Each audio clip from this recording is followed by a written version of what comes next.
Thanks again, everybody, for coming.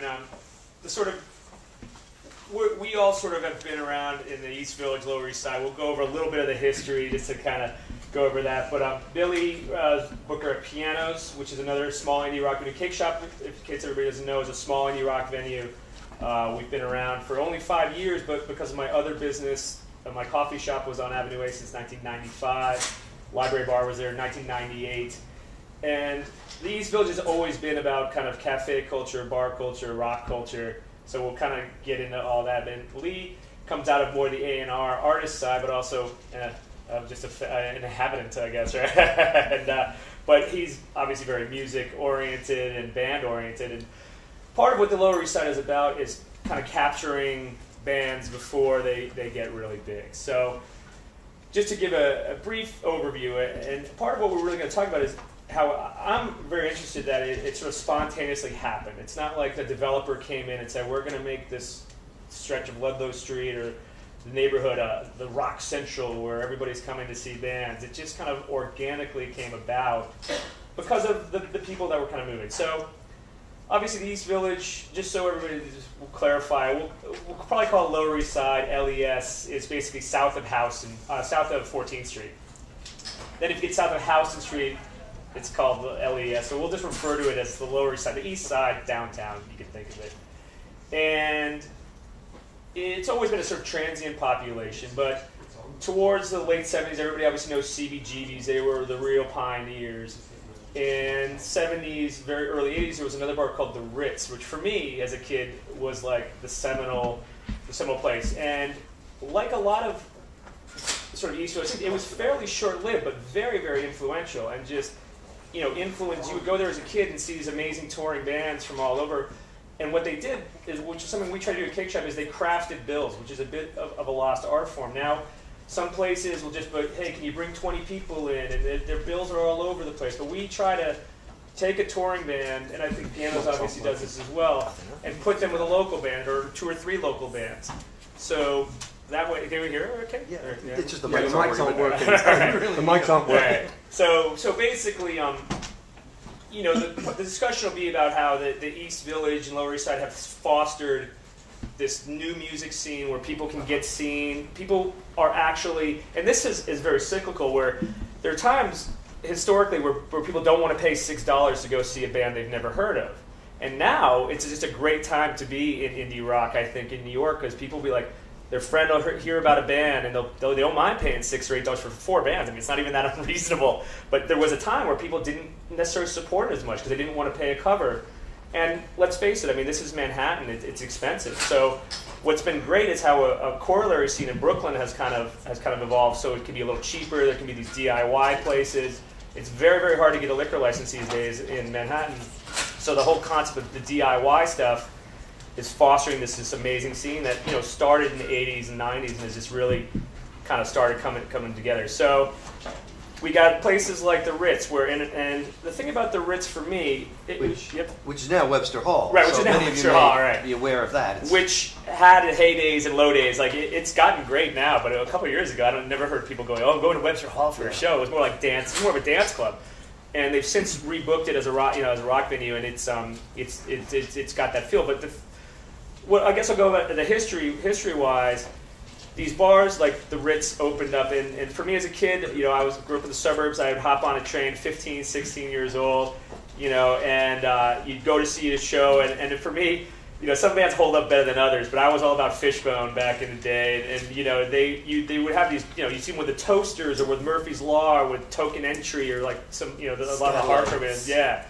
And they just booked these great. Every band was. I mean, you know, you could go to see one band, and every band I felt like on the bill was always entertaining, even if you didn't know them. And they had this sort of chandelier with video monitors, and in between bands they dropped down a big screen, which now I feel is fairly common. But at the time, nobody was doing that. And not only was it great bands, but it had this great. You felt like you were at a happening, or you felt like you were at something. And in these video monitors, there'd be these, you know, being in New York, they were able to have short filmmakers and animation, you know, very almost rudimentary animation in the, you know, mid 80s, late 80s. But you would just look up at these screens, and even while the, you know, if the bands were playing, but just the visuals were just really amazing, and it was very inspiring. And so that was like a fairly large club. I'd say about 600-800. I mean, it didn't seem as big as Webster Hall. The Ritz? Yeah. I think it was probably about 1,100, 1,400. Yeah, I think it was. It was 11 or 12. I don't think they redone the walls and moved Yeah. where the bar area wasn't there. It was somewhere else. Webster Hall's twice the size of the Ritz because there was two buildings. So it was, a smallish venue, great bands, and every time if you said to somebody, "Oh wow, I just saw a show at the Ritz," I saw a great show this weekend. It had that kind of sparked that kind of conversation that you didn't really hear at a lot of other places. And then Brownie's opened up, which isn't there anymore, and that was smaller. That's maybe 200, yeah, 250. But there, again, growing, I was living in the neighborhood then, and you could go see like the Fall even, like at a small venue with a great warm-up band, like Chrome Cranks or something. They just had these great bills as well. But the interesting thing for me, and you guys can jump in who were there for it was like an industry bar. Yeah. And people, I would be there to see a band, and you're up front, and there'd be guys in kind of, collared shirts drinking Red Stripe with their backs to the band, and I'm like, there's a great show going on, but it had this sort of industry vibe, but you knew they were going there because these were really great bands. Alice Donut, like all these, kind of great bands that kind of came out of there. Yeah, a lot of the great unsigned bands were coming through there, so the industry was going there to kind of, seek out the new talent. Right. I remember Old 97s got signed out of there, Yeah's very early shows there, a little later on. And again, these were like small venues that had, their system didn't always sound great, but it sounded good. Like they had great sound systems, and I think that's a part of it too. There's so many bars that just open up that they just don't put the time or the money into the sound, and they just become the bars where, a garage, not garage style, but a band out of a garage, from Long Island or something would play, but these bands with the better sound, became these places where bands wanted to play. Like you wanted to be able to say, I had a show at Brownie's, because lots of people could say they had shows at other places. Not everybody could say that because they also booked in-house, which I'm not sure across the country, how it works, but especially I think now with our places like pianos, cake shop, living room, we book in-house rather than having a million different bookers, booking shows. And I think that's helped create the scene as well, that we care about the music. There's certain bands that we, want to help bring up and support. Well, and also if you look at the bookers, who were the in-house bookers at Brownie's over the course of the time. Chris White. They've all gone on to bigger renown within the industry based on their kind of curatorial aspect of their tastes. And that, Brownie's, was the first in my mind that kind of, really took the booking. They were consistent. Again, it was one of these places you could go on a Tuesday night and see some great bands. It wasn't just Friday, Saturday night, 7 nights a week. And that's also the commitment, I think, for the whole like East Village scene. Like you're not booking cover bands. That's for Bleecker Street. It's like this sort of like we're booking new bands with new songs. And that's what also fosters this sort of scene in the sense that there's some really interesting bands going on. And now that lots of bands are moving here, it's kind of neat because they'll go see a friend of theirs band, and then they get influenced by each other, and it really has fostered this scene. And what part of we wanted to, I think, talk about, so we basically got the Brownies, and then Mercury Lounge was kind of the next step. And for me, they're right on the corner of Houston and like Essex Street. But that was it's a great venue, great sound. And it's not the type of place you necessarily go to grab a beer. Pre-corporate. Well, now more. It was even but more. Even then, I never thought of it as a place to go grab a beer. You never just go in there to have a drink. You go there to see a band and you leave. Part of what we've tried to do at Cake Shop, and I think Pianos does this as well, is we try to be more like a bar that has live music. And then again, the bands are hanging out with each other, and you're not just going to see your friend's band and then leaving. You're going for the show. You're going for the whole night, and that takes a while to kind of foster. But once it's there, you can kind of feel it. And that's there's the whole thing about this scene kind of independently popping up is there's these intangibles. Like if we were all businessmen and writing business plans, you could never really put this stuff in. It's just like I'm an owner operator. Like people just. We opened a place that we wanted to hang out at, and it took 4 or 5 years, but then eventually people agree, and we've always tried to be really solid with the bands. I think that's a way to build a scene and a way to build up a reputation is, because I'd rather make slightly less money and have a band get drink tickets and not be really like crazy about it. Like, you got to bring 20 people in to get 2 drink tickets. We have like a set policy, and we're good with the drink tickets. I think we're generous with them. We don't take any of the door money, except we pay the sound person and the door person. The rest all goes to the bands, and I'm not sure that's necessarily common, in other places either. But that's what, if a band comes through from Australia, And, you know, they might be bigger over there, but we're a small venue. We're only like 120 capacity. But we take care of them, and then they go back to Australia and they say, wow, Kick Shop, these guys are great. You know, it's a really just fun place to play. The crowd is into it. It's great to see people dancing again. There were times where nobody was dancing in New York, and now I mean, every night you see people are having a good time. They're out to see some bands dancing around, and, you know, that's really allowed us to, you know, build up a reputation and help create a scene. So there's Pianos, Kick Shop, and this other bar, Living Room. We're all in Mercury Lounge are all basically in one block. Arlene's. Almost 1 billion. And Arlene's grocery. And then part of what I wanted to talk about, actually, the history, to get a little sidetracked, is the sort of rock culture in the East Village. There were all these bars like No Tell Motel and Alcatraz that were jukeboxes. And my bar, Library Bar, is still a jukebox bar. I was always like, someday I'll have my own jukebox. You know, it's only 100 CDs. And it's like curating, you know. It's got to sound good at 2 in the afternoon. It's got to sound good at 2 in the morning. And that's a whole other art form in itself. But coming up in the 80s, it was all jukebox bars in the East Village. You get a beer and a Jack Daniels, you know, maybe $3 for a bud, you know, maybe $2 back in the day, and a beer and a shop. But you would strike up conversations with people. You talk about bands, you talk about records, and but they're small because in the East Village there aren't a lot of large storefronts. So there's smaller bars, watering holes, beer and a shot that just everybody loved rock and everybody liked to talk about new bands coming up. And then as the places kind of popped up, because the rents were fairly affordable then, so you could do something interesting. You didn't have to be like, I'm going to open a dance club to pay, you know, $12 martinis or something. You could have decent priced drinks, which those days are kind of gone. So that's why we had to get in kind of early, and again let it build up. Like Pianos took a while to build up, I'm sure, and you know, so it really was this sort of spontaneous. But then there's a Motor City Bar, which is this great bar. And then, you know, I saw Jello Biafra DJing there like 2 months ago, and it's like. Just like to contradict you, Pianos was so rapid in its right rise. Yeah. Everybody used to. The slogan was anywhere but Pianos. Well, that was. What now was that from the band standpoint, though, right? That was from the public viewpoint. Yeah, it was. 'Cause it exploded to such a certain point that it was almost obnoxious in everyone else's eyes. And I think it was like. Now, how did that happen? Explain maybe how that. Well, I actually wasn't there. I'll tell you why. It's because the scene had moved to like Williamsburg. You know, I mean, it was Mighty Robot and North Six and the parties like traveling parties, Rubalad, Lux, you know, these things. North So suddenly when Pianos was like opened there and it was cool, it was hit, in Manhattan, and it was in Manhattan. Right. Everybody went nuts. There very much is this. And it also had this upstairs room, so you could go and chill, and you didn't have to be in the middle of like. Right.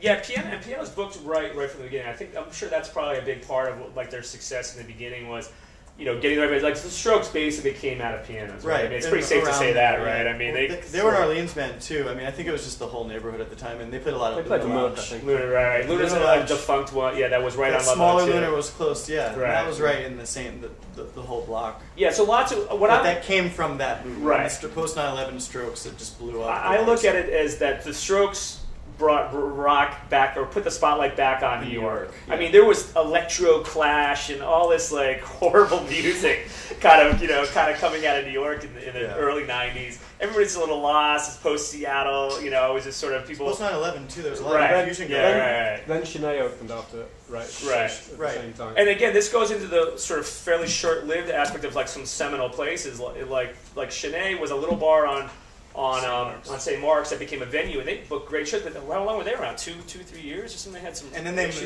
tried to open up in Williamsburg, right? And that didn't work out. And then they opened up on Attorney and Stand. That's where I first worked. And right. That was like, and that was just it. Would people? That was short-lived, right? Well, that was like a 3 or 4 year thing. But people always thought it was, you know, the one on St. Mark's, but it wasn't. The one on St. Mark's was smaller than this room. And again, it's how it all just kind of. They wanted to see the place Jeff Buckley. Right. And that was it. Right. And that's not what that was, but that was a part of this, you know, Luna Lounge Pianos. There's a singer-songwriter aspect, like Sidewalk Cafe has been doing it for decades, and Living Room Now has kind of taken that up a little bit. So it's strange because I think of it as like the whole indie rock, and some places really specify. This place, Tonic, did amazing things with like jazz. It's like free, you know, very experimental club. It was there for 10 years, and in a typical East Village fashion, at a 10-year lease, basically the way the real estate works, you're only as good as your lease. You can buy an existing bar, which is great because then you get a liquor license, but if it's a 4-year lease, you're not protected. You have no idea. So Tonic, when it rained, They had buckets.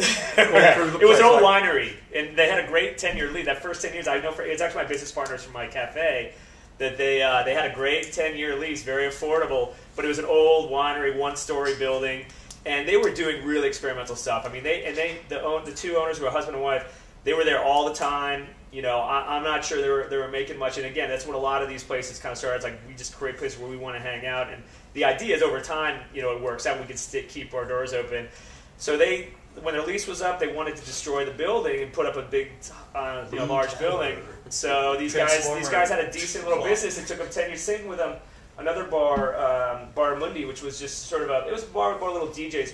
They had a 10-year lease, and at the end of it, they said, we're tearing down the building, and you have no protection. So the idea now is to try to get as long a lease and negotiate your lease 2 or 3 years before it's due, so you know what you're getting into. But that's been a huge problem in the neighborhood. As the neighborhood's gentrified and the rents have gone up, now we're saying, okay, now the economy's tanking, there's all these large buildings going up in the neighborhood, but they're empty and half built. So in a way, now is a good time to try to get a lease and to try to renegotiate a lease so you can do some interesting stuff. I mean, the reason I think there's a lot of neat bars in the area is because it's affordable. I mean, that's the reason I moved here. You guys don't even want to know. My first apartment was $350 a month, which now would probably be $1,200 for a 20 feet by 20 feet shoebox apartment. We used to call it, now it's a quaint one bedroom or a quaint studio. But so if you're paying $350 a month, my coffee shop was a vacant storefront for 14 years. I was drunk. This place, Doc Holliday's like a honky tonk. I walk out, and it's got a for rent sign. I wrote it down on a napkin because I was ready to. I was like, okay, I think I'm ready to open my own cafe. Wrote it down on a napkin. Like woke up the next day, I was like, 139 Avenue A. What's there now? And I was like, I was vacant.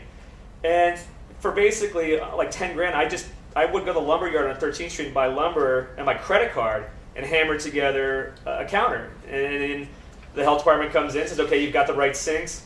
So for basically back in those days, for 10 grand, you could open up, and we ran it for 15 years. But then the rents went up, and my leases got shorter and shorter, and I couldn't keep it going.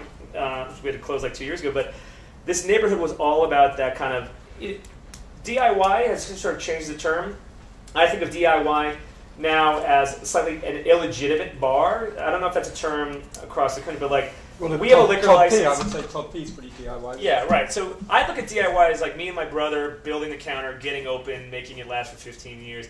But DIY has become a term for like loft parties, basically more like now. Throwing a PA up, right? Throwing a PA up, right, and a rooftop, whatever. But there's you basically sell beer, you have cans of Bud or whatever, but they're not legitimate places, so they don't last because eventually the crowd, it's very cool, kind of in the beginning. Crowds develop. These guys don't have liquor licenses. They wind up getting shut down. But they're doing some amazing, like, interesting bands. Like, so that's what's great for us, kind of being the slightly more legitimate places, is that scene happens, and the bands all feed off each other, and then we can book them, and we know we're going to be here for a while.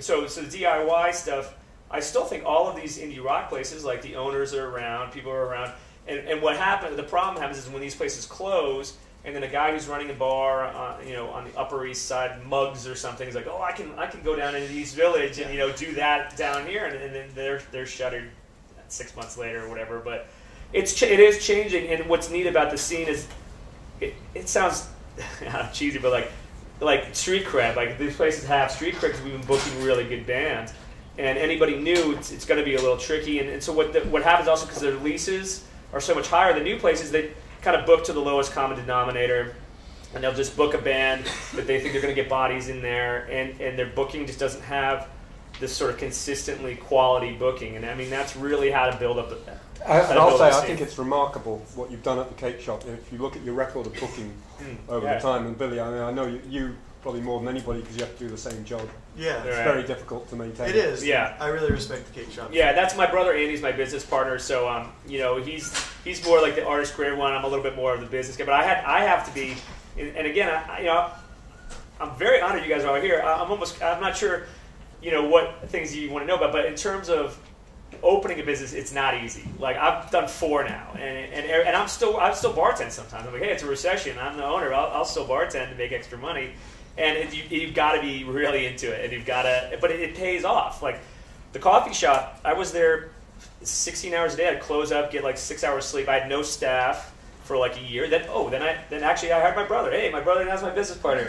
Then we had a non-family member Greg, who's now my third business partner, Cake Shop. That was like 12 years ago, but we stayed in touch. We always ran it like a family operation, and the customers could pick up on it. I think, bands pick up on it, but it's a lot of work, and I can't imagine. Let's say if I think about maybe doing like a cake shop in L.A. or a cake shop in London, but I can't imagine who's going to run. Do I have to go over there to do a cake shop, London? But I think our brand is getting strong enough where we could do something like that. But it's just, I'm not sure. I'm 41 now. It's a lot easier when I was 26. It's just sort of it's a lot. It's definitely a lot of work. But that's really the only way I think to build up a scene is just you keep hammering through. You don't get frustrated, and it does take. You got to have some guts, and you got to be willing to make $100 a week or whatever, and just bang it through. But it really does build up. And I mean, you got to do it right though. That's a big part of it. Is it's worth the hard work when something like Cake Shop has really become something over the past couple of years, something special, and again, it's not something you can really plan, but having this support scene, and I don't know how much you guys know about like Mercury Lounge is part of like Bowery Presents. So these guys they started with Mercury Lounge, and then I guess it was Bowery Ballroom. Yeah. So they kept jumping, and now they're huge. But they do, I guess, called vertical booking. Yeah. So incentive booking. Yeah, when they would get a bigger band at Mercury Lounge, and I think they invented it. I never heard of it. It's before. like single A, double A, triple A. Right. Well, the best example would be Kings of Leon. Okay. Where the first shows were at the Mercury Lounge. Right. Then they moved into the Bowery Ballroom. Then they moved into Webster Hall. Then they moved into, I don't think they had Terminal 5 at the time, but maybe Radio City or something like that. Webster, they're doing some Webster shows too. So right? they basically started small and just incrementally, within a couple of years, incrementally book these great shows. And instead of working so hard to develop the act and then just lose it to Live Nation because you have no room to put them in. And Live Nation chased them. Live Nation had to chase these guys in New York because they were doing it, they were just nailing it, and they were just doing it so well that Live Nation had to revert, re-engineer their plan. There was a period, I guess it was at the end of the 80s into the early 90s, where there was a sort of void at the bottom, and the whole theory was, at Irving Plaza, this is when Irving Plaza went down as it was and actually almost, got knocked down before Delsner came in there, and there's some, I actually was doing the Wikipedia page for Irving Plaza, and it's very, if you go there and read it, it's very interesting. I put a bunch of references in the thing, but the situation where Metropolitan, went in there with a deal, and then Delsner lost the Academy, which was their small venue, and Metropolitan had Irving, and Delsner came in and put down $1 million. This is Ron Delsner. He's like a legendary book, which is now It's now Live Nation. Right. Put down $1 million to get into Irving because it was so important for them to have that smaller venue to build the relationship with the band, so that then when they became Green Day did Giant Stadium, you sort of had that relationship. So the deal was that signed the deal with Metropolitan had been that if whatever band started at Irving, when they played Giant Stadium, Irving got half the money. Holy smokes! Really? Wow, I didn't realize that. Yeah. But it's vertical booking. Yeah, I mean that's just is that common? And so the theory was that you couldn't run a small venue. That you couldn't, that you couldn't run a small venue. You could, unless you were integrated with some bigger thing. And, they would help carry Live Nation or whatever it was. Delsner started doing smaller shows. I don't know if you remember the Marquee that was on the West Side, and places like that. Yeah, and I think that's in a way. And so that had kind of died, and so it was into this void. Right. It's not really understood how much of a void there was in the early 90s before Brownies and things came along. Right. Yeah, there were only bigger places basically, or small places, nothing in between. And now, as that became a successful and before that, business the Lower East Side was just a no-go area. You just did not go down there unless you wanted to buy heroin or get killed. Yeah, like basically, you could not catch a yellow cab. You couldn't catch a yellow cab. Now they're all over. But you basically would get off at the subway, Union Square, and walk down to Avenue A, or walk down, and you were constantly looking over your shoulder, and you go right to the bar you wanted to go to, and you didn't. Yeah, you weren't wandering around. It was great after-hours clubs. Yeah. You could come down to Avenue B at like 5 a.m. and go in. And that was part of that Save the Robot. Yeah, that was part of I think what helped spur the scene as well. That there were these quasi-legitimate after-hours clubs. So if everybody at the time, is working, you're a bartender, you're a waiter, you're writing a screenplay, but you could, if you got off work at 3 in the morning, you could still get a drink at 5 in the morning, at these after-hours that also, were huge drug dens and like crazy shit. Till 10 in the morning. Right. The kind of places where they sold, you get a Budweiser Tall Boy and a gram of Coke, but you couldn't swear in the place. There's like some weird thing that the guy's mom was, if his mom was there. Save the robot. The inside floor. The inside floor. It had this Chinese kind of look at the whole place, but the inside floor and the upstairs was sand. Right. Yeah. Well, even like our library bar was Psycho Mangos, which had this lady at the pinball machine that was openly dealing heroin in this dark corner of the place. Just it was bonkers, but it was a great place actually. One of the great venues on the Lower East Side was the Whirl. The Whirl, okay, right. Which was Avenue CD, okay. I think. And C. And it's been knocked down. And this was an old theatre.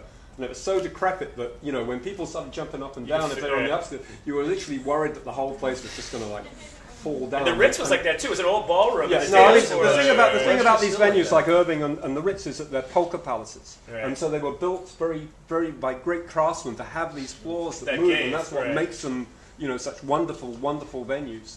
You can't do stuff like that anymore. That's definitely the thing, that they were there, they were built, by, like you're saying, craftsmen and everything. Yeah. I'll say something while I'm on it about the early days when you were saying about loud sound systems. There's one guy whose name should be mentioned, which is this guy Charlie Martin, and he's the original sound guy from CBGBs. And the revolutionary thing that CBGBs did before anybody else, even before Max's, was that they put in this huge ass sound system. They put in a sound system the size of the Ritz into this little ass bar, and so that was what was you could go in there and make a hell of a racket. Right. And then Charlie Martin moved to the Ritz after CBGBs, at 1981 or something, and then did the Ritz sounds and ran the Ritz sound system through that whole decade, and I believe still does the Webster Hall sound. Oh, really? But he was the one that sort of set a standard for sound in small clubs. Yeah, and I think bigger than the room, right? Right. Yeah, that's what bands love too. There's nothing worse than, I don't know how many people were in band, but you go to some band, you roll up, and their PA sounds horrible. There's nothing worse than that. So that's what gave, I think, a lot of the credibility too. You could go in, even DI boxes and stuff, and just have it sound, really good. And that's what, allows you to do it 7 days a week, I think, and have bands that want to keep coming back and want to play there. Once a place gets out that the sound isn't good, it doesn't have much of a life any further. Yeah, it can't sustain if those rooms, because all bands talk about the sound of a venue. Sure. And sound people. I think we maybe pay a little bit extra. Some sound people. There's times that when I'm doing the numbers at the end of the week, do these guys really need to make this? But it's so true. They know how to use our system too. I mean, we're not a Clear Channel, so how much more can we get out of this monitor? We got to try to squeak it out. And these guys get out their soldering guns and everything and fix everything, and it's a big part of it. I'm curious because the topic is kind of the title of the panel is kind of vague. What did you guys come here expecting to hear? Yeah, I want to know too. Yeah. I'm really curious as to. Yeah. That's cool. So I'm in a band called Ghost, and we got started on the Lower East Side. And what I want to ask about is the relationship between the venues and rehearsal spaces. So we had this history of we started the hourly illegal rehearsal space in Ludlow Studios, which is underneath a fruit juice bar. And we were there practicing the day the building inspector came in and what are you guys doing here? This is not fit for human occupation. So we're all right. So then we started practicing at Rivington Music Rehearsal Studios, Fred Tenney's place in Stanton. And then he gave us 1 day notice. He's like, sorry, I'm converting to hourly. And so we're like, oh man, so now where do we practice? So after 3 years, we had to give up on being a Lower East Side band and move to Brooklyn where we could afford our own lockout, instead of sharing with 4 bands. But it was really sad for us because we really identify with Lower East Side. So it's definitely a vibrant scene at these bars, but it feels like, I'm wondering if you feel like there's a loss of a really vibrant local band scene, if the bands are all coming from Brooklyn now. Yeah, that's a really good thing. Like you're saying, all these rehearsal studios used to be in basements, and then when they closed, that's talking about a void. That void has never really been filled, and I wish it had, especially for small, because we're all about smaller bands. If you cannot rehearse in your apartment in New York. You can't, and the real estate is just really cost prohibitive for a lot of interest, stuff you want to do. I would love to have a rehearsal. We opened Brewer Falls in Williamsburg, it's like our new sister bar.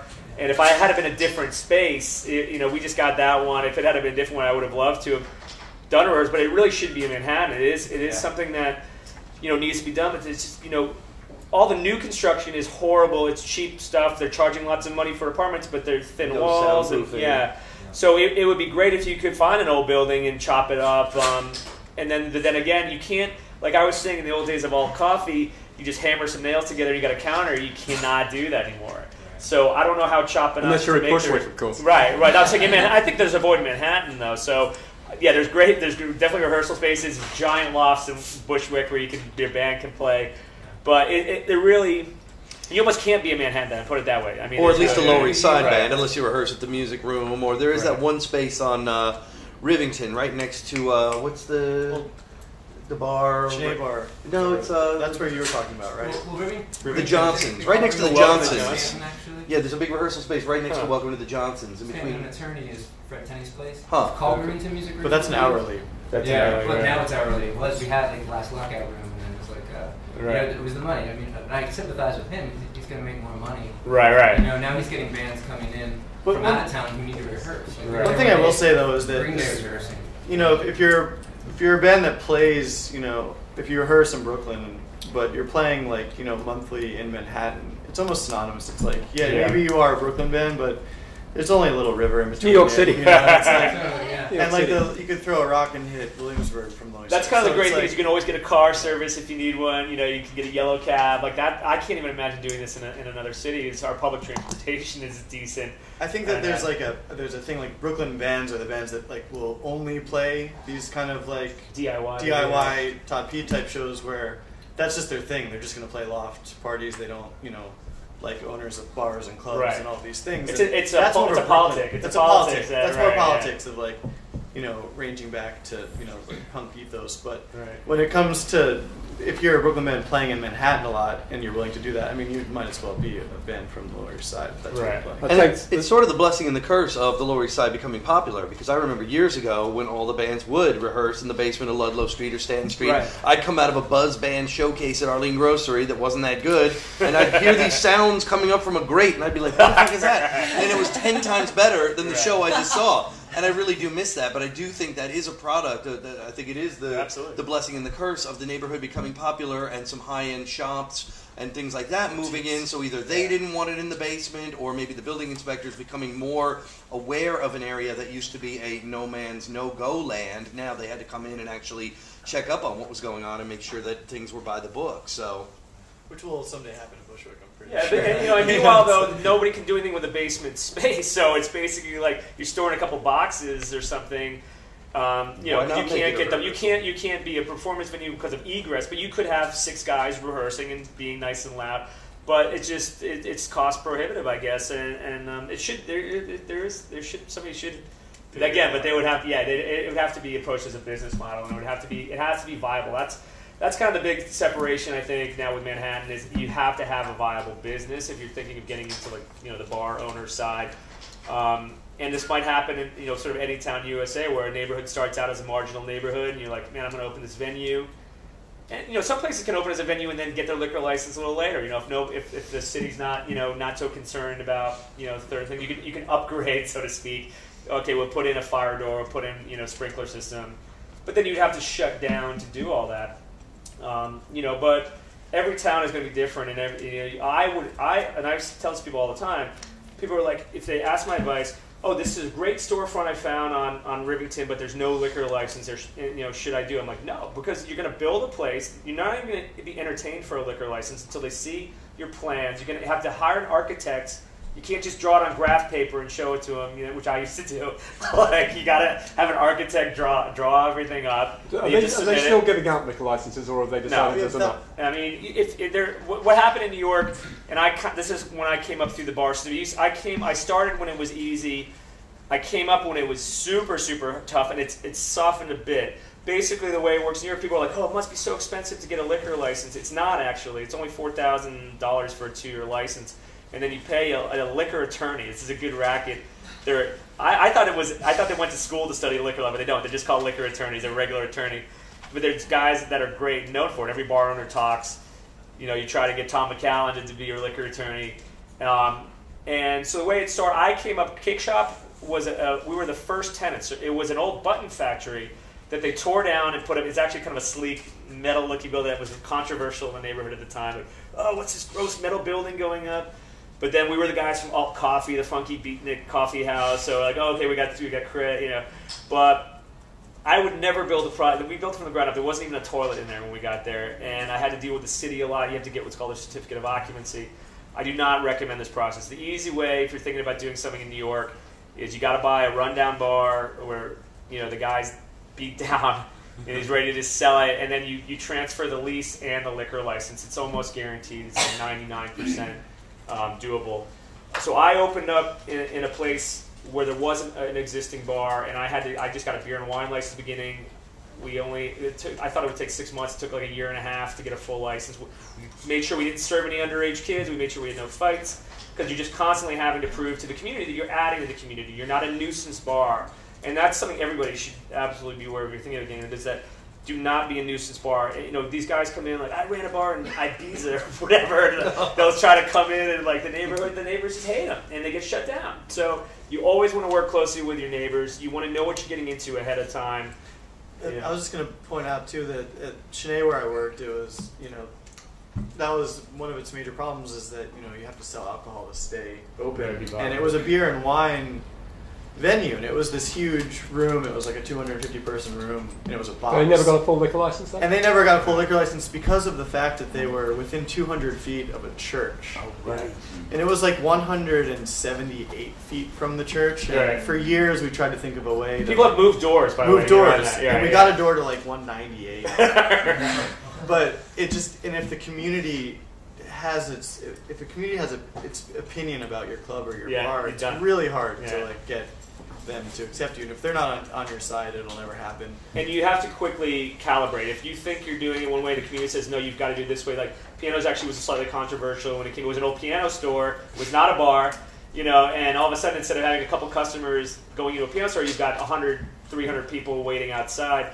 And, they were very quick to address the problems, very quick to go to community board meetings. Everybody should, if you're thinking about doing it, go to community board meetings. Introduce yourself and let them know that you're going to be a responsible bar owner. That's the biggest piece of advice I can give them. I'll say something about the Lower East Side now. That as the East Village used to be very cool. There was all this stuff happening up there, and now it's not really there. And and the Lower East Side right now is in its prime still, and you should make the most of it, because when you get older, you'll be going, I was there in the really good days of these bars with art galleries, and which is the way it started. There's still more. And apart from the ones he's already mentioned, there's just last night I did a poetry event at the Living Theatre on Clinton. I was able to nip around the corner to local 269 and see an LA band. There's the Stone up there. It's like there's ABC No Rio every now and then. Yeah. There's ABC No Rio, and it's even you could say about Williamsburg, but that stuff's spread out. This is in one little area. That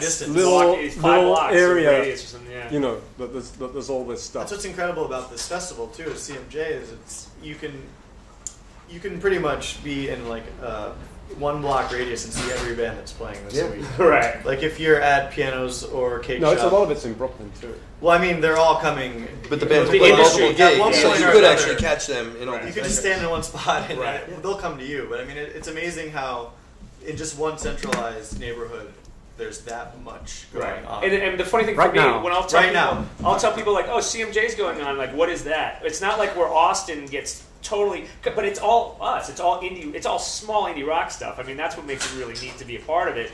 It's not the whole city being taken over, but if you want to see some cool, some great new stuff, this is the festival to be at. And I mean, it's exciting now how many good bands. And for me, it's exciting even in the 6 years I've been doing live music stuff. It just keeps getting better and better. I think the bands that are here, the bands that everybody can see in 120 seat place, it's just a lot of good stuff. Yeah, they're willing to play these small rooms during this week, and it's such a treat to have music from noon until 4. It's like if you can, it's like a real marathon. I'm there. Yeah, it's I mean that's really slowly developed on our street with Living Room Cake in the past few years. And it's probably a model taken from South by Southwest, but it's like.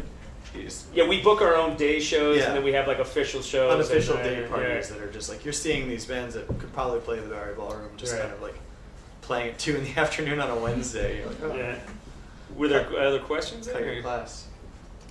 We'll just keep talking yet? I have 2 questions. Okay. One pertains to you, actually. I spent my high school years hanging out at Alt. Oh, yeah? And I've wondered for years, why did you close? Yeah, we had, so Alt Coffee, we opened in 1995, before www had existed. We were called alt.coffee / before there was even graphics on the internet. People don't remember how quick that was. It happened so fast. It was all text-based. It was all text-based. So I just wanted to open, a punk rock coffee house with fuzzy couches and fuzzy lamps, and it did not look like a cyber cafe, but we were basically an internet cafe in 1995. We had like 6 terminals, and we had this, against how things just happened, people started just donating old equipment. So in our bathroom, we had a bathtub. We never took it out. We just left it there, and it slowly got piled up. It became an art. It became a art sculpture. People would tag it. So it was a pile of like K Pro, like all these old weird computers that were all tagged up in a big giant old school bathtub in the middle of the cafe bathroom. And that was my baby. I have the logo tattooed on my lap. That was I was 25 when we opened. I signed the lease. We're going to get this open. And the landlord wouldn't let me get a liquor license. He was, for a while, he was very fair. Like, we were there 15 years. And the first had a 7-year lease, and then another 5-year lease, and then a 2-year lease. And he was very fair, but as the neighborhood, he had the apartment building above, and he didn't have any more apartments to renovate, so he started trying to get more money out of the storefront. And I'm like, look, if you let me get a beer and wine license at least, I can make it. But obviously, as time went on, we had a T1 line. At the time when people had 28K modems, we had this T1 line that was super fast. So we were this weird punk rock. How much did you pay for it? $1,400 a month, and our rent was $2,200. Our rent was only $2,200 a month, and the T1 was $1,400. We were charging $10 an hour when people's home computers were really slow. So and that was all part, in a way, somehow I was too busy pulling cappuccinos to be part of the .com bubble, but we were really right in the middle of it. I mean, we had a high-speed connection. Like, people would come to the coffee shop to see a little blue ball go across the screen, which was like the first movement on like an internet page, and we didn't know what the heck was going on. I was more out of the restaurant side, and I just wanted to run a cafe, a coffee shop. So the rents went up, and we actually tried to renovate it. Like, I'm married, I have a 7-year-old now. We tried to make it kind of like kid-friendly, and it didn't work. And I'm like, I'm not gonna go through this again. Like, if it's not working, we had to just kind of pack. I was doing pretty well before then. We took that's the thing. It's like being an entrepreneur. I had 3 businesses, and I had never closed one in 10 years. And then all of a sudden, like, we had to close one up, and we got hurt because we renovated with our own money. And I'm like, I'm not gonna keep throwing good money after bad, so to speak. And we had to let it go. But I should have let it go as Alt Coffee, but it was my baby, and I wasn't ready to let it close up. So we tried renovating it, and it didn't work out.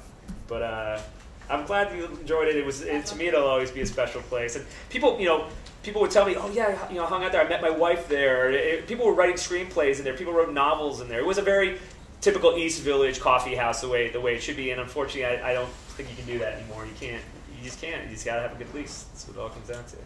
Well, my second question is, I'm in a Brooklyn band that is primarily played in Brooklyn. We're trying to branch out into the Lower East Side. Should we ask what band? It's called Advaita. Okay. Yeah.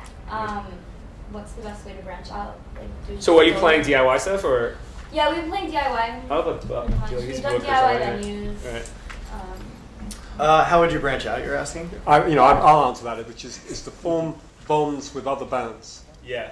To form bonds with other bands so that they get you on your show, their shows, and you get on their shows, and you kind of build a scene round you and those bands. You can't do it by yourself unless you're remarkable. Unless you stand out. Unless you really stand out. Yeah. And the bands don't have to be the same, similar to you. But so that's the way that things always. And keep trying. Like, Andy, my brother, is not. He's purposely not easy to reach. To be honest, there's so much stuff coming at him that he has to be a little aloof. Perseverance goes a long way, and he's a little absent-minded too. I get it, but I mean, if we were to send our stuff. If you have a slightly bigger, a band that you're kind of friends with, or and they're playing a cake show, ask to be on their bill. Because lots of times we'll let the bands add bands to the bill, but we'll have to have approval, obviously. But right, I mean, and also just keep trying too. A lot of times, like he's saying, like you'll send a submission and a band drops out, and happens all the time. Yeah, we got 5-6 bands a night. You have to be ready to go. And once you do get that show, just make a relationship with people at the club, and that's another thing is like. Hanging out at these places when you're not playing, that's how I got my job in New York. It's like just by being there all the time, it was like here's a broom. It's like just being there and making friends with the people there, and then everyone in these places are in bands playing shows, and then you end up playing shows with them, and then you just kind of you organically ingrain yourself. And it's part of it though is not being overly. There's not, like, I'll bartend sometimes, and I don't say, hey, I'm the owner, but but if it comes up, it comes up, and then if somebody's like, yo, bro, you gotta book my band. We're killing it in Jersey. Like, don't be pushing. I'm like, hey, call Andy. I'm like, talk to the booker. Just sort of like. And it's like talking to overly confident is super annoying for a booker. Yeah, right? It's just sort of we're sure your band is great, and but that approach is horrible in my opinion. Like, just be like, hey man, we really want to play here. We like your venue. This is what we do. This is what we do. Here's our MP3, our website with MP3s. That's it. But also, I think Billy's point about hanging out at these places that you want to play at is a really good idea, because you get the idea, you get the lay of the land. He's hanging out at piano. Yeah, right. You see him, have you you slip him. have you been playing loft parties and that kind of thing, or not? We've been playing parties, venues, but it's like a DIY, like Silent Barn, all true. that stuff in Brooklyn. We're playing Alphabet Lounge on Friday, but that's like the only Lower East Side venue we really play. I mean, it's always a good sort of question is if you go and play the place and you go back and play there like 3 weeks later, do more people come or less people? You have a question? Yeah, I have a question actually. What if you're a band that hasn't had the time to record and wants to start playing and wants to get themselves out there? They don't have anything to show to you guys. I'll have it. That's something that's really kind of like, I'm all for like a 20-minute set. You got like 4 or 5 songs. That kind of bothers me now. That kind of thinking, and I think that if you're in a band and you have like a sense of creativity, it's so easy to record something right now. Where it's like, if you can just creatively put together a demo and like put together a MySpace page, it's all about. This is where a lot of bookings from MySpace. Independent video guys come in, because you play the gig, we'll come out and shoot video of you and put it on YouTube. Right. Yeah, but and it's weird that MySpace. Is the way. We'll check, put some MP3, record at home, put some MP3s on a MySpace. And you can make it look like you've been playing for a year in one night. And I mean, that sounds good. Make it sound good enough with GarageBand or something. Because when someone sends me a thing, that, an email trying to describe their music, and there's nowhere. It's like, what can I do? Don't send us a cassette. Don't send a CD. Cassette. What's a cassette? No, but don't. Yeah, just record something at home. Have a link and record something at home, and if it's not like a good representation, like if you can't capture your live thing, just make an interesting recording and and explain that that's where you're at and you're in the process. Now, follow up to that is how important is it that, like, if someone sends to you and you know that they've been in other bands, they've done these other things, is that the way they sound as important as who they are? That's huge for us. Cake Shop is known as like the side project for the drummer of Chick Chick Chick or something. It's like that's tons of what we do. So yeah, if we put it on it's good for us. We'll put it on. Ex-members of I've used that at your place. I'd say that content is king, but relationships rule. Yeah. Yeah, it really is a band. Yeah, that was good advice about being with other bands. They shake hands together. Right. Yeah. Hey, what's up, man? I had a good question, and we got sidetracked. Email it to us. So where I'm at right now, what I'm doing, I'm actually an MC, but I formed a band, so I have like the opportunity to sit in. I've made my career basically by sitting in with bands and going on bigger tours and stuff. And like, what I'm at now is that like I've formed relationships with the same venues that do booking with all the major agency groups, but now it's all representation. So now let's say I would approach pianos and looking for like the guarantee, and I just find that like self-representation. He said the content is king. Like I have all the content and I could write all that stuff. But there's just this barrier that where I'm representing myself is that I'm feeling like, are you guys really looking to break the newer guys or kind of go with the butter? Here's the thing, guarantees are something we've been up and down. I'm the business guy more, and Andy's like, I want this band, they're really good, but their guarantee is X amount. We'll book them, and we get hurt. It comes out of our pocket sometimes. So I think that it sounds weird, but like our reputation is enough, and we have a built-in crowd. We're in every like Let's Go guidebook of New York. If you want to see a good band, check out Cake Shop. So I feel like a guarantee. It's harder for me because I don't want to have to pay out of pocket if a band flakes out, and then our support band gets a flat tire and can't show up, and then I've got to, And it seems to me, it's always kind of boggled me. It's like these bands will come out of nowhere, and having never played, pianos, and they'll expect like, we're going to play, you might really like it. and we want $300. It's like, well, I mean, if you come play and you make $300, you can have that. You know, it's you like might make 500. You might make 1,000. Yeah, you might make. But the thing that what Andy, I mean, not Andy, but Andy does it too. But what we don't make any money at the venue. I don't own the venue that I book at. But yeah, if you go to the West Village, you'll pay to play. You know. Yeah, exactly. So all we're taking is expenses, so you can have a really great show and sound really good. And then after that, you get all the money. So guaranteeing almost seems like to me that you're almost guaranteeing me that you're not going to make that if you don't have a guarantee. Right, because we don't have room fees or anything. Like obviously that's maybe not the norm, but we don't have. We literally take. I'll give you the numbers. It's $80 for the sound guy and $60 for the door. Everything over that, plus we're paying your drink ticket, goes to the band. Wow. So there's times when you make $200 at the door, then you get $60, but that's not really our problem. I mean, it's just. But I got to say, a lot of bands that I see at a lot of these Lower East Side venues don't even have an agent yet, and a lot of the agents will come to see them at these venues, and then we'll pick them up for their agency as a result of them, doing a kick-ass show or forming a huge, doing a residency at pianos, and by the fourth one, people are getting turned away at the door. So that's how. Because where I'm at is like I can pull people in like Winston-Salem, North Carolina, just because I tour a lot. You know what I'm saying? And that's where you go get the guarantee. But it just it's just like that thing with it's a different thing. Me, I'm so DIY. The management thing is like weird for me. Like I feel weird passing it off. And that's just we would deal. I mean, we would deal direct. We're sort of not that we're anti-core, but if you're we think that you can do, we'll work on a guarantee, but it's got to be a little back and forth, kind of thing. But it's like just in general with like the talent buyer. I mean, are you guys like recommending because you're dealing with agents all the time? Are you like, yo, you guys should pick this dude up? Like he's really, you know what I mean? Oh sure, Andy. That's what I'm wondering. Really that's where I'm at. Like I've had the meetings with the agents, the big agencies and stuff, and I'm like, all right, what's that next step? Why am I hitting this threshold here? Like, is it because I feel I believe that you should be working to the point where those agents are chasing you rather than trying to sell yourself to those agents. Right. Yeah. But you keep doing it on your own, definitely. I mean, I think that... And be willing to lose money in the beginning. Lots of money.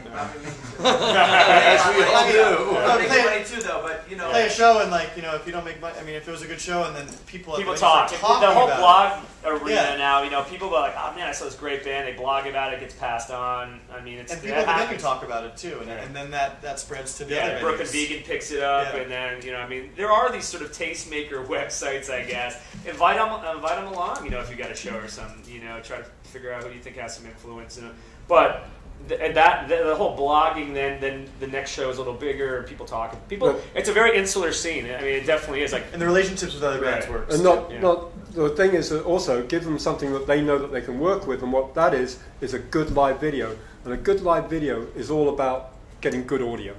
So you do a gig where you make an effort to record the audio, invite everybody to come around and shoot video, and then go home and put it together. Yeah, the footage. If there's footage, there goes. Yeah. I just wanted to say that I echo everything that everybody says on the panel because I do this in Boston. Okay. So I have a venue, and Billy knows, and I book it, and you guys are nailing it. I'm so thrilled that you're speaking because it's everything's very real. Everything they're saying is true. And sitting out here, I can totally back that up. Oh, cool. And being from Boston, so it's a totally different area, but you're nailing it. Yeah, it's hard. It's nice to hear, and we feel like it is work, but it's just non-traditional approach. I think. I mean, it really is that. Yeah, we just did shit that we wanted. That we thought we liked the idea, and I call this intangibles. We didn't even interior decorate. We just decorated ourselves. We basically people overbuild places all the time. It's something I always say for everybody. Like, don't over design a place. Just do what you think looks good. Just fun, and that quirkiness or the intangible. It just comes together if you have your personality, I guess, in the bar.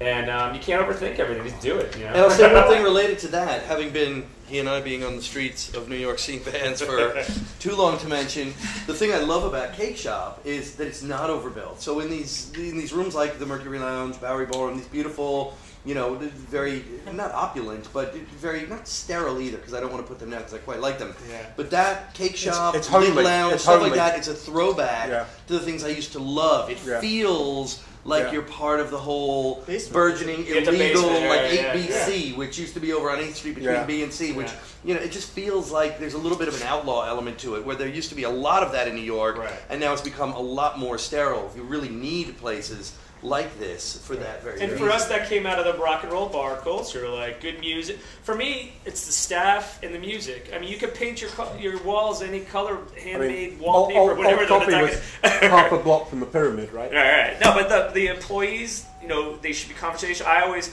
say, you should be able to talk to a Wall Street guy. You should be able to talk to a skateboarder. Everybody should feel welcome. And that's part of my management style and something I work with on the bar. So it's like, you could work at Terminal 5 and make 500 drinks in half an hour, but you don't know how to talk to a guy that just wants a beer and a shot. And that's creating a scene. That all adds towards creating the scene as well. I mean, you can name a place anything you want. You can paint it any color you want.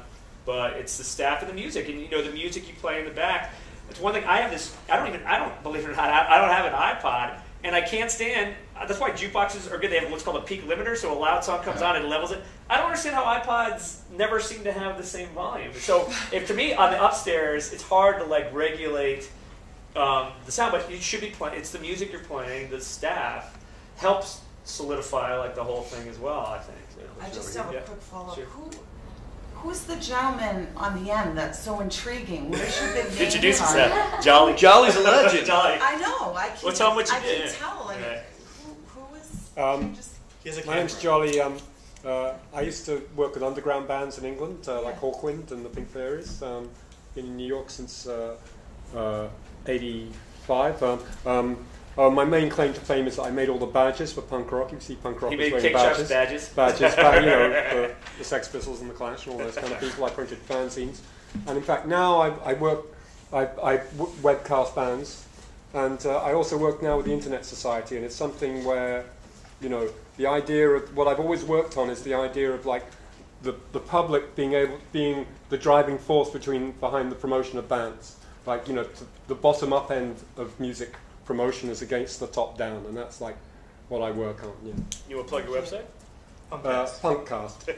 And there's tons of catalog if you look in the best of New York Village Voice out there, you'll find me in there, along with his TV monitor. Have you seen that? Oh, the best of the Village Voice. Yeah, we have terrible sightlines. I guess I'll go real brief from if anybody wants to get into the venue business, our sound is great, but our sightlines are terrible because we're a low ceiling basement. So what's cool, with that actually being that, almost not to sound like I started something, but part of the Brooklyn band scene and loft party scene is they're on the floor right there with the band. So our riser's 6 inches. So if you're in the back, you can't really see, but if you're there, you're right in with the band, and everybody kind of goes around the stage. You feel like you're right there, and again, it's unplanned. We have low ceilings. What else can we do? 6-inch stage. But it created this vibe of you're there, and intimate. Lots of the small. I remember hearing Matt and Kim being we like to be right in. when they first started breaking, right in the scene. So it happens as a corollary after with loft parties as well. But it's become this thing that again was unplanned. It just worked out really well for us. But, yeah. So we put a TV. We took an old black and white monitor and ran a camera. So now on top of the ice machine at the end of the bar, you can look up and it's got this great view of the band. So you're kind of hearing this great band looking up and 15, 20 feet away. It's I watched entire shows. Watch on the monitor. So we got in the Village Voice, they have a best of. It's best cure for crappy sightlines or something like that. It was nice because they thanked us. Basically, it helped everything out. So I'm not an artist, but I used to book some shows in Philadelphia, and now that I'm living here, I'm a graduate student in the music business program here. Okay. But I'm just curious, you guys said MySpace is everything, and I'm just wondering... That's weird, right? Do you guys really feel like it's MySpace, or it's just an online presence? Because recently I kind of feel like MySpace is... Having a MySpace page is less and less important. It's how we check how bands sound. I think MySpace, in the grand scheme of the social network dominance, has lost its way. And so as far as a communication, link-up tool, but I will say, for the industry... For music... If these guys tell me about a band, first place I'll go is look them up. I'll Google their name. First thing, not before the band's page. It's a great discovery, it's a player. Yes, that's all it is. It's just... So we click on the arrow to see how everybody sounds, and Facebook, for whatever reason, I don't know if it's the in or why it's not, but it's all we'll click. And our website, which is one thing that again was a happy accident, you can go on cake-shop.com click on a band, and it opens. Even if you don't have a MySpace account, it'll open up their band, and you can click and hear their music. So it's allowing us you could preview a band just all through MySpace before you even go down to Kickstarter. But it's that functionality, right? Like Bandcamp, you could do it is. Well, Bandcamp is like slowly becoming. I think that's because it's getting rid of all of that kind of MySpace. The clutter. It's just putting the player, and it's making it very simple, and you can design it creatively, but like not overdone. Yeah, right now it's on MySpace. And Facebook, I don't want to have to sign in to just do a quick. I just want to go boom. Yes, I want to see that band tonight. Boom, yes. I'll wait a little while. 2 seconds, and then I don't think anybody cares about the play numbers or anything like that anymore that they used to. I just think it's just laziness or ADD or whatever. It really is the quickest, most convenient way just to say, "Oh, Billy told me about this band. Let me check them out." You know, 5 minutes later, I feel like I know enough. You can kind of get some more information too because of the way there's choices when you design a page and what the information that's on it. You know, and as much as that's judging a book by its cover, it's not really. But there are things that are kind of glaring that you can get a feel for the aesthetic of the band very quickly through something like that. Sure. In fact, because it has the flexibility of people being able to put all the JavaScript and HTML on there, so you get a more idea of the character of a band, which something like Facebook, which is much more buttoned down, is not going to give you. Exactly. Yeah, it allows us to put bands with other bands. We could see what style of music they are. Yeah. Since you're sitting down, hard to see. We should. Sorry, I'm direct center. That's true. Because I have a direct side. Bottom up, down. This question is, I guess, really good for Nick because Nick is the one who's really representing his business in the grand scheme of things. But I noticed that your venue in the past few years has undergone some pretty major transformations other than the continuing superior quality of the chili lemonade. And if you guys have never had it, it will change your life in a positive way. Yeah. He puts chili pepper in his lemonade, nothing will ever be the same. Snappy. But Cake Shop used to have a really awesome record shop upstairs, and I went in, guess what, about a year ago, a little yesterday, to open the door and was like, oh, everything's gone, and now it's just the cafe upstairs and the stage downstairs. Is that you just sort of trying to stay ahead of the curve? That's me surviving. Yeah, that's what I feel. Yeah, we opened. We were half a cafe upstairs, half a record store, downstairs full venue. And my brother's my business partner, my other business partner Greg. I think I know a lot about music, but they're super music guys. And we're we got this. We'll open a record store. It'll be great.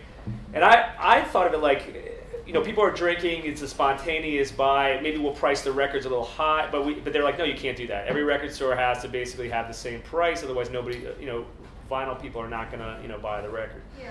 So as we started developing, and the cafe was actually doing really good. We opened at 9 in the morning. People were having a coffee. Everything's doing. The bar started doing really well, and the record store just the numbers. I was barely paying enough to. You can't pay somebody $5 an hour. You got to pay them at least $10-12 an hour to sit there, and we were barely ringing it. Well, my question is really just so because you're the one who owns your own club, opposed to you guys who are working within the scene. I feel like you're constantly trying to figure out how to stay within that code because Cake Shop is in that little strip of the mecca of where you go and see rock music in New York. I run into a guy who comes to CMJ from Nashville every year, and he was walking around with his buddies that he brought this year, and he was like, wait until you guys get to the Lower East Side.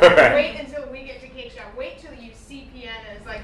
This is where the music is. But I see that your club has changed in a way that living room and piano roommates haven't really had to, because you've had more stuff going on. Yeah, well, obviously, again, that's part of this intangible. We just wanted to have these things, and that's what people write about. They have cake, they have vegan things, and it's again this thing we just try to do it. They sell beer upstairs now as well. Yeah, now we have a liquor license. To be honest, we might. Does the living room have a stage upstairs now? Yeah, Googie's Lounge. Yeah, I mean, as does pianos actually. If I was making X amount of dollars, I kind of, I feel like I'm living in a I got here and we could have a rent controlled apartment, so I'm pretty lucky to that. But if I was making a certain amount of money and the record store, I would have kept it open, but it was just a survival move. The cafe's doing great, the bar's doing great. We could still use sell more records. Seats. We have now it's handpicked. We call it handpicked. It's a lot of new bands. It's great. Old collection, yeah, it's Andy's collection. Yeah. And we're hand selected. They really are, because he really thinks about it a lot. Yeah. He's hand select stuff. So we don't have 20 Def Leppard records. That's another thing about the record store. We have 10,000 records we've been amassing over time, and everybody picked it through in 3 days. The first 3 days. So now we're how many Go-Go's records and Def Leppard records can you really get? So it was problematic. It was a lot of work to restock records and staff it, and the numbers just weren't there. And now we opened it up a little bit. We had this sort of my original coffee shop, the couches, and the furniture. But as we're getting, we now have a liquor license upstairs. It took 5 years. So people need, and also it had to do with load-in. The load-in, people were bashing into these big bulky chairs we had all the time. So we made little stand-up bars, and it might seem silly now, but it's just functional. We have more room. People can load in and out a lot easier, and it's just we're constantly tweaking it in a way to make sure it runs as best it can. Yeah. Yep. Go ahead. Go ahead. Yeah. Go. Yeah. Okay, so I love the Lower East Side. It's so awesome because you can go to any venue, anywhere. Like you turn your head, there's an awesome band playing. I play in a band, Ray Clyde, and we're from Nashville, and we have an existing relationship with one of the venues in the Lower East Side. And I've been wondering, how cool is it to play other venues? Yeah, they don't care. I wouldn't care. They don't care, right? Yeah, no. So I think it matters when you get to a certain level where they're relying on you to sell out the room. So we don't want you putting your show on sale at Pianos where we expect you to sell all 120 tickets, and then on your website there's a show at Cake Shop 2 days later. So it gives people the chance, which might then jeopardize the fact that you're going to sell out. So let's say Knitting Factory in Brooklyn is bigger than my other bar, Brewer Falls, there might be a bigger show where they need to sell it out to make their money, and then if we have the band if they're a touring band especially, and we have them a day or two later, we can do unannounced. We'll run it by, like, let's say Chris White. We'll be like, Chris, we'd like to book this band 2 days earlier. Can we? And we'll ask him. And he'll be. Sometimes he might say yes. Sometimes we might do it anyway. You wait till our show sells out to announce your show. There's all kinds of things, but I think for a developing band like you guys, I don't think there's any problem with spreading it out, and I actually think the competition is healthy. Yeah. And I think as a music fan, it's interesting to see the band in different rooms. And if you're coming in and playing 3 shows or something, probably Brooklyn Bacon's going to like put something in there. Right. Yeah, I think the more you're playing out different rooms. All right, guys, I guess they need the room. All right, thanks so much. I'm really honored everybody came. One more question? You can talk to us after.